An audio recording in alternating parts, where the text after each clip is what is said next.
Napa High at Vintage. The Napa High girls coming in with an 11-10 record, 3-1 in the league, but they've won 4 of their last 5 games, while the Vintage Crushers have a 6-15 record, and they are 0-4 in the league. Joining us on our broadcast tonight, he is an intern in Sacramento. He is interested in sports. He graduated from Whitney High School in Rockland, played some sports there, and his name is Max Jacobs. And Max, welcome into the Napa Valley. All right, thanks, Ira. I really appreciate it. I'm really excited to be here. It's a Friday night. We got a crosstown rivalry, and we're ready for action pretty soon, and I'm very excited. They tell me that you're quite the sports fan, not only on basketball, but you're pretty up-to-date on just about everything sports-wise. Yeah, I try to be. I love playing sports in high school. I love sports media, and, I just like to try and keep my head up, watch as much sports as I can, and I'm glad to be here. I'm glad to watch, this ladies basketball matchup, and we'll see how it goes. And that'll be coming up very shortly. Set the scene here on our countdown to tip-off. Those things where you have so much invested in your program and you have so much invested in your time here, and the key is to always be keep your players motivated and keep your players as motivated as you are about the program, and eventually those wins will come. You're listening to KVON 1440 Napa, California, the voice of the North Bay wine country, and on the internet at kvon.com. This is Ira C. Smith. Alongside us tonight is Max Jacobs, an intern coming down from the Sacramento area. With their rendition of the national anthem, a group of 10 singers from Vintage High. Yeah, they were absolutely fantastic. The energy here is so good tonight. Great showing the school spirit from both schools. Obviously, it's a crosstown rivalry game, and we have a full house tonight. I'm very excited for the tip-off. And we'll be having it in just a moment. The official, McQueen, tosses the ball in the air, and Vintage comes away with the basketball to get things started here. And here comes Hayes again. Sarah Hayes driving all the way, and a foul is going to be called. We'll see if they're going to call that a shooting foul or not. Sarah Hayes is doing a great job handling the ball and getting back on defense. You can tell she's the leader of the team because of her communication skills and her ability to keep her head up. And it looks like she's going to be trying to captain here and make sure that they can get some points on the board. It was not a shooting foul, so they inbound the ball. Van Zandt, low post, gets the ball, turns around, puts it up, hits. Well, that was what they were looking for, and that's what they got. Exactly. Trying to get the ball inside, allow them to use their size and execute. Foul is going to go against Napa High's Holman. Miranda, a 5'10 junior. That is her first. Yeah, this is a physical ball game. You can already tell. You see Napa's high-pressure defense. The key is passing for Vintage. Can they pass out of this full-court press? And it looks like they're doing okay so far. So Grimm will shoot 2. Fouled by Olivia Tresnewski on the play. I've been watching this game, and I've been watching how Vintage is trying to run the press, and they need an answer for Madison Van Zandt. She's in the middle on that press, and she's got great passing, and then down on the block, she's got great post moves and all that height. I think if Vintage wants to win this game, they have to find a way to shut her down. Well, Julia missed her first, made the second, so she split the free throws, and then Vintage on their full-court pressure batted the ball out of bounds. Madej will trigger the inbounds to Van Zandt.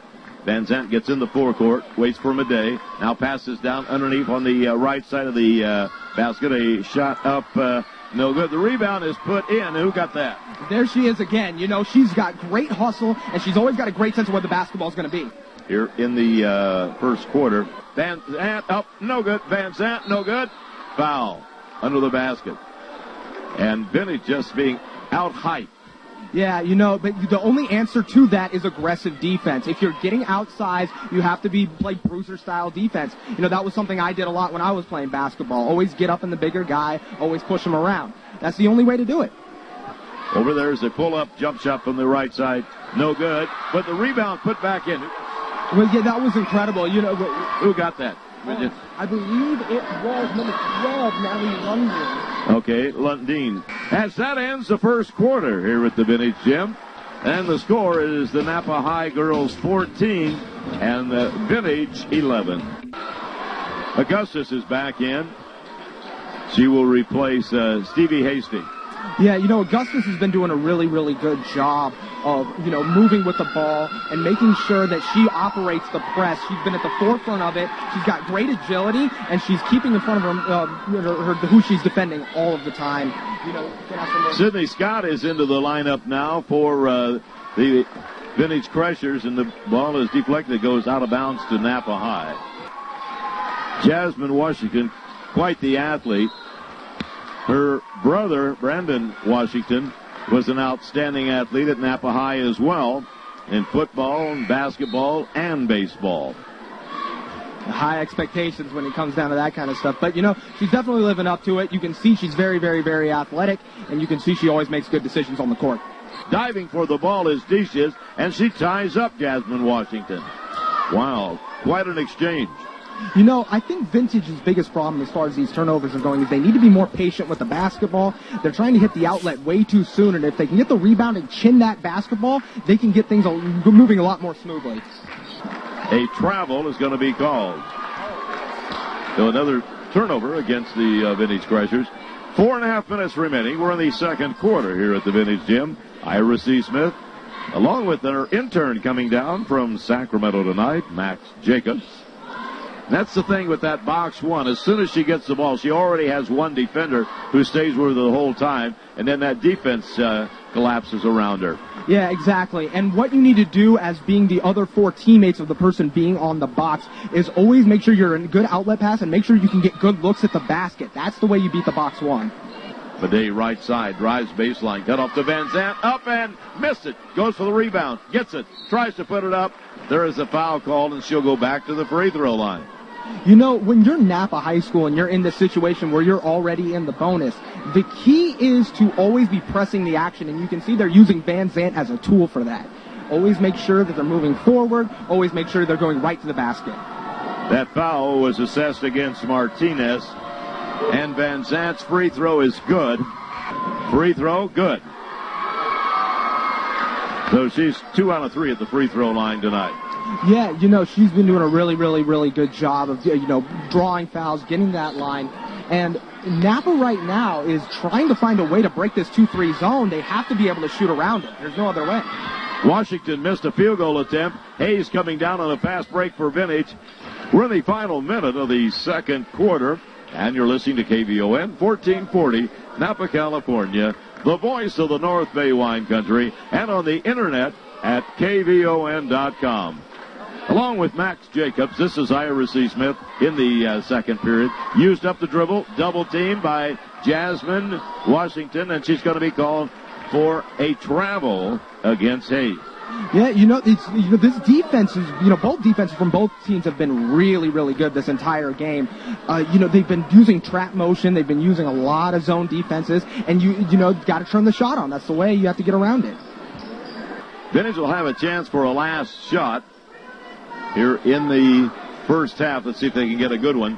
They get it to Hayes, and she slipped, goes down, and a scramble for the loose ball as the buzzer sounds.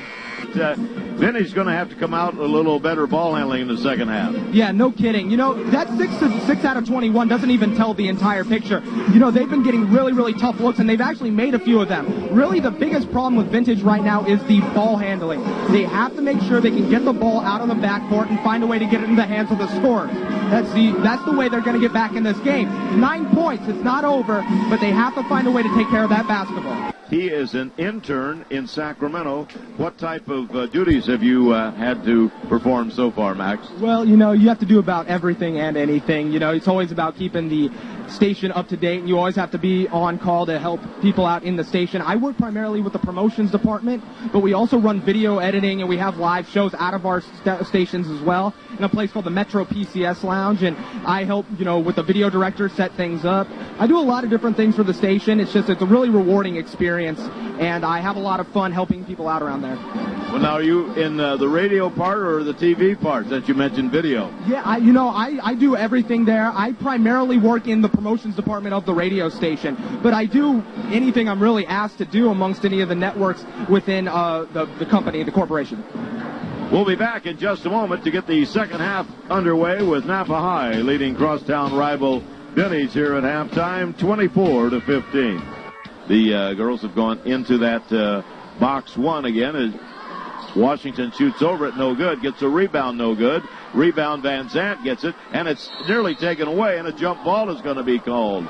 And boy, that sent one of the Vintage girls, Sarah Hayes, hard to the court. That's the second tough bang she's taken out there on the court.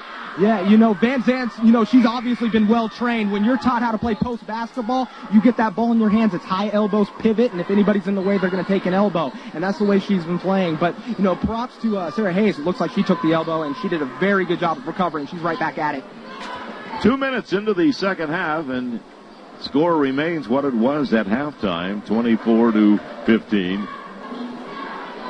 So we're having one of the girls tie her shoestring there. Had not asked for timeout, but the officials saw her and did take a time. You got to do what you got to do. Make sure everybody's safe. Take a little timeout. But the game's already back in session, so we're good. Each team still looking to score here in the second half. She took a hard spill. Wow. This game is getting incredibly physical. You can expect that on crosstown rivalries.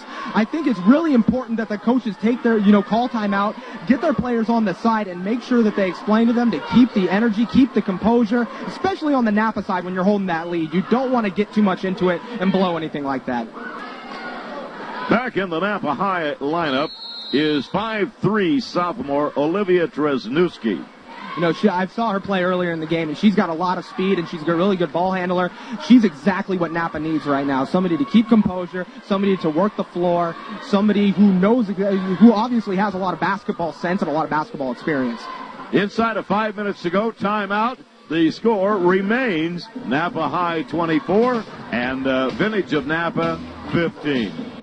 Somebody's got to score here in the second half. Yeah, no kidding. There's a lot of whistles being blown. I think that's a lot of part of it. Physical games mean less points being scored. That's where the attention's being focused. However, I think the focus should be for Napa right now is high passes, get it into Van Zandt, and get her to pass out to outlets.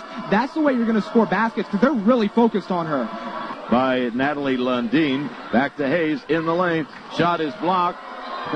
She's not afraid to drive in there amongst the tall timber.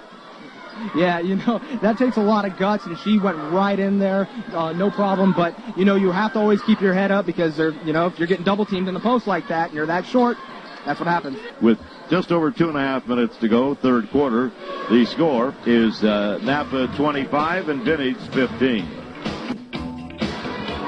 Play resumes here as Vintage shut out so far in this quarter. Napa steals, and a foul is going to be called on Lundeen. Inadvertently, a little shove there. That'll be the fourth team foul against the Crushers. No, they're ruling it an intentional one. That means it will be 2 shots and the ball out of bounds. I just thought it was inadvertent myself, but... Yeah, it looked that way, too. She didn't look like she was trying to intentionally impede her way to the basket. But whenever you come behind somebody when you foul them, the ref has to take full discretion and have to go with the maximum punishment. That's what Kathy Reeve was looking at right there when she was coming from behind. That's all you have to do. But Hayes got the... She's had the only field goals for Vintage since the first quarter. No one else for Vintage has a field goal. No one else has scored since the first quarter except Sarah Hayes. Yeah, and she's obviously the team leader. That's been clear. It's one of those things where she has to be able to motivate the rest of her team. Maybe that she's scoring. Maybe Napa will take notice of that, try and draw more on her, and she can find ways to create some assists for herself when they draw. You're listening to KVON 1440, Napa, California, the voice of the North Bay wine country, and on the internet at kvon.com. Along with Max Jacobs, this is Ira C. Smith as we're here at the Vintage Gym. And Sarah Hayes just nearly lost the ball, but she is tied up and literally turned a flip-flop out there as she and Augusta each had a hold of the ball, and Hayes rolled over her. Yeah, she's playing physical basketball right here. She's here to win. Her team's down 12, but she does not think they're out of it. You can tell by the way she's playing right now. Inside of a minute to go here in the third quarter. In the third quarter, Napa leading it 29-17. And a brief appearance there in that first quarter.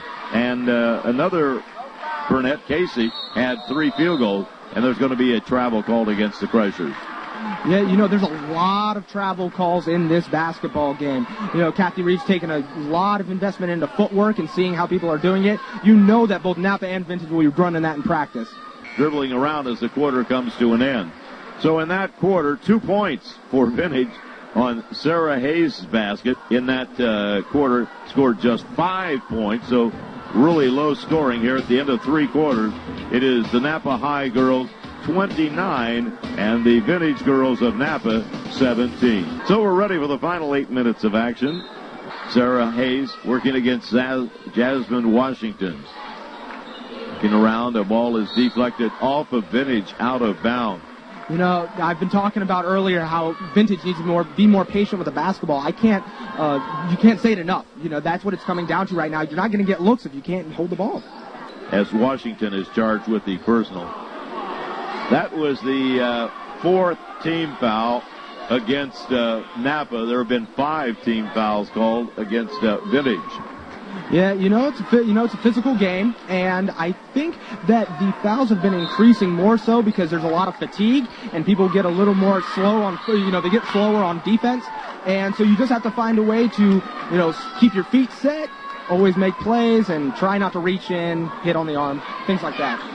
And Coach Stan Demizio must be wondering, when is somebody going to score? I know it sounds simplistic, but you can't win if you can't score. It comes down to that. Find a way to get the ball in the basket.